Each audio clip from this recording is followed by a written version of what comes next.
નાના મોટા બધાને જ ખાવાની મજા પડી જાય તેવી ચટપટી એવી ઠંડી ઠંડી દહીંપૂરી બનાવી લેશું. તો સૌપ્રથમ છે ને પાણીપુરીની પૂરી લઈ લેવાની છે. વચ્ચે આ રીતે ખાડા કરી લેશું. પછી બટેકા છે, મગ છે, બાફેલા ચણા છે. તેમાં અમુક મસાલા મેં ઉમેર્યા છે, જેનું માપ જો મેં ડિસ્ક્રિપ્શન બોક્સમાં આપેલું જ છે. પછી લીલા ધાણા સાથે આ મસાલાને બનાવી લેશું. બહુ ચટપટો એવો મસાલો થાય છે અને તેનાથી જ આ પૂરીનો ટેસ્ટ બહુ સરસ લાગતો હોય છે. હવે બધી જ પૂરીમાં જે ખાડા કર્યા છે ને તેમાં મસાલો ભરી લઈશું. કાંદાની કટકી ઉમેરી દેવાની છે.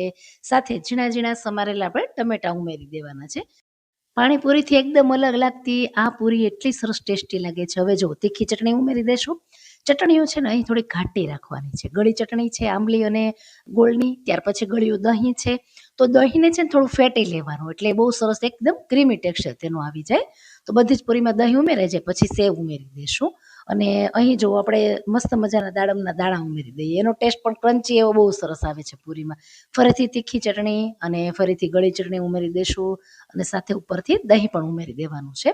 તો દહીં પણ વધારે પ્રમાણમાં છે, ચટણી પણ વધારે પ્રમાણમાં છે, એટલે પૂરી બહુ સરસ લાગે છે. ઉપરથી સેવ ઉમેરી દેશું અને દાડમના દાણા બુંદીથી તેને ગાર્નિશ કરી દેશું. એકવાર ટ્રાય કરજો, ઠંડી ઠંડી ઉનાળાના દિવસોમાં આ ચાટ બહુ સરસ લાગે છે.